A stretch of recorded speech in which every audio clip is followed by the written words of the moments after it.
pagbulay ng salita ng Panginoon.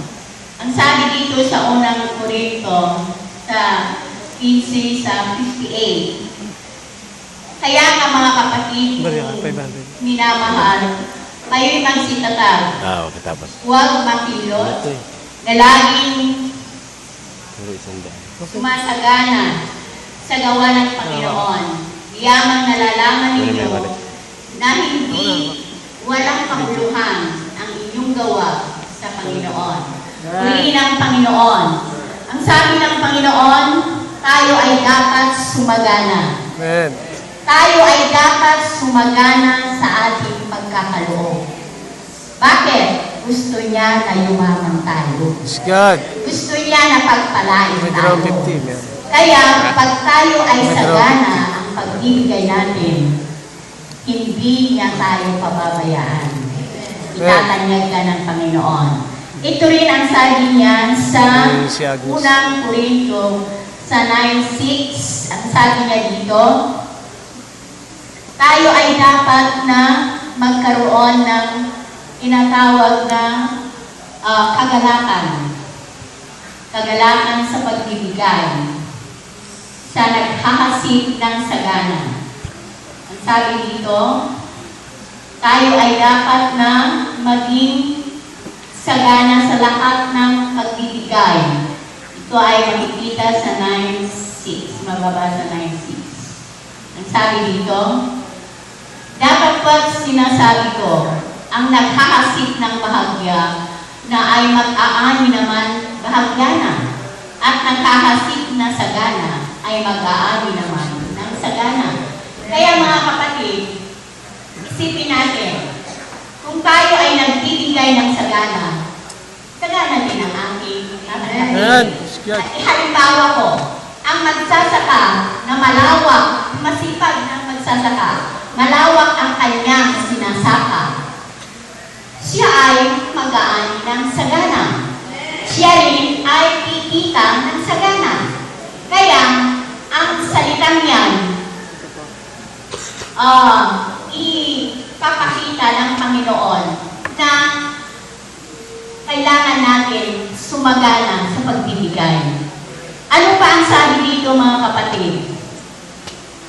Sa Lucas, sa 6:38, ang sabi dito, tayo ay dapat na magbigay upang tayo ay bigyan. Sa Lucas 6:38.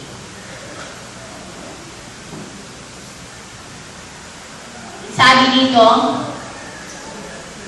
magbigay kayo at kayo'y bibigyan. Takal na mabuti, liglig, at umaapaw ay ibibigay nila sa inyong kalungan. Sapagkat sa panukat na inyong isukat, ay doon kayo muling susukatin. Mayroon akong nabasa sa isang aklat na napakagandang pagbibigay. Isang binata na ahente ng mga libro. Alam niyo, ang ahente, lakad ng lakad yan. Pagod na pagod. Ang lalaki nito na binata, siya ay umiikot sa isang subdivision na nag-aalok ng mga aklat. Ngayon mga kapatid, ang binata na ito, siya ay nakaramdam ng pagod, uhaw at kagutom. Dahil nasa kahirapan ng buhay, kahit na anong trabaho, kung ikaw ay masikap, gusto mong matamo ang iyong tinatawag na ambisyon, talagang magsisikap ka. Sabi niya, uhaw na ako, gusto kong uminom. Pagod na rin ako sa paglalakad, sabi niya. Alam niyo mga kapatid, may kinatok siya na isang bahay. Yung binasa ko na yun, hindi ko malimutan. Kumatok siya, sabi niya, o bakit? Sabi niya, yung may-ari, hindi po makiinom. Oo, okay lang. Sabi naman yung may-ari. Alam niyo mga kapatid, nung lumabas yung babae, ang dala niya hindi tubig. Ang dala niya ay isang basong gatas at isang biskwit. Sabi niya, nagtaka yung binata. Hindi po, tubig lang po, tubig. Hindi, inumin mo yan kasi nakita ko sa itsura mo. Gutom na gutom ka at pagod na pagod ka. Alam mo, lubos nagpasalamat yung binatang yon. Sa kanyang pagpapasalamat, talagang nag-praise siya. Siguro na pagpalain mo ang babae ito, sabi. Alam niyo, nakalipas ng maraming taon, yung babae yun na ospital, nagkasakit siya. At sa kanyang pagkakasakit, naranasan niya ang kabutihan ng Panginoon. Bakit, mga kapatid?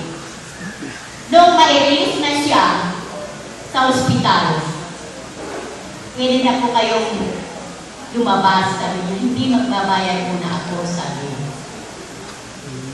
Hindi na po, sabi Doktor niya. na.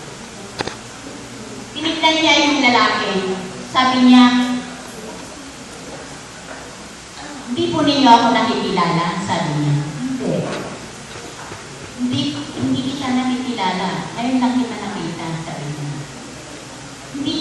Hindi po ninyo na alaala. Ano po yun? Yung pinainom mo ng gatas at biskwit. Ito na ako ngayon. Doktor na ako. Alam niyo, mga kapatid, napakabuti ang Panginoon. Nasa pamagitan ng ating pagbibigay, hindi mo nalalaman na ang mga binibigyan natin, mas maganda raw yung hindi ka masusuklian. Pero darating ang panahon, masusuklian pa. Dahil sa panahon na yon na hindi naman na inaasahan, nagkaroon ng gantimpala. Alam niyo, mga kapatid, sa pagtuturo ko, marami akong kwento sa mga bata. Pero hindi ko na ikukwento sa inyo. Praise the Lord. Praise God. Dahil, saka na lang. Amen. Nagalit city lang. Sabi dito, sige, hindi na. Ayan, ang sabi ng Panginoon, hindi iwawalang kabuluhan ng Diyos ang ating mga gawa. God. Ngayon, mga kapatid, ang pinakamasaganang pagpapala sa talata sa Biblia, ano yun? Alam ba ninyo yun? Ito, ang Apokalipsis 3:10. Ang pag-iikap ko, laging maglagay ng extra. Siyempre, pag nag-ikapo ka, hindi lang ikapo mo ilalagay mo. Dapat may extra ka na specific sum of money for your love offering. Bakit? Ito ang saganang pagpapala. Dahil yung tithes natin, yun ay para sa Panginoon. Yung love offering natin, para sa mga sugo ng Diyos. Bakit? Hindi kasi sila matutugunan ang kanilang pangangailangan kung hindi natin sila mamahalin. Dahil tayo naturuan araw-araw pag may gawain, dahil na lang natin naririnig ang pagkakaloob. Kaya, memorize na natin yun, di ba, mga kapatid? Kaya, dahil bibigyan ka ng Diyos ng extra blessing, more abundant blessings ang ibagkakaloob niya. Kasi, generous giver ka kasi. Lalo na sa pangako ng Diyos. Ang pangako ng Diyos, tapat. Hindi siya nagbibiro. Tapat siya. Kaya nga, asinsado pa. Marami na akong nakita dito mula noong nabautismuhan ako 1985, marami na akong nakita dito na umasenso sa Marikina, sa lahat ng mga lugar. Marami na akong nakitang umasenso ang buhay. Dahil sa bukas ang palad sa pagbibigay. Ano pa, mga kapatid? Noong panahon ni Pastor Pep, mayroong mga pastoral food. Ngayon, ako ay isa sa leader sa aming kawan. Yun ang kawan ko. Sobrang kahirapan talaga. Sobrang kahirapan. Ngayon, sabi ko kay Pastor, Pastor, wala akong nagbibigay. Nagalit siya. Hindi naman siya nagalit kung sa mga hindi nagbibigay, kundi ako ang pinagalitan. Sabi niya, mapalad ka na eh. Mapalad ka dahil ikaw ang nakapag-ibigay. Pagpapalain ka ng Panginoon. Alam niyo mga kapatid, ang pagbibigay, ikaw ay pagpapalain. Ngayon, pinagpala kami. Hindi kami pinagkulang ng Panginoon. Bakit?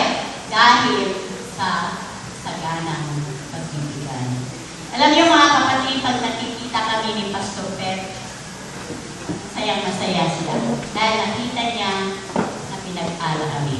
Kaya ang Panginoon, napakabuti. Praise God.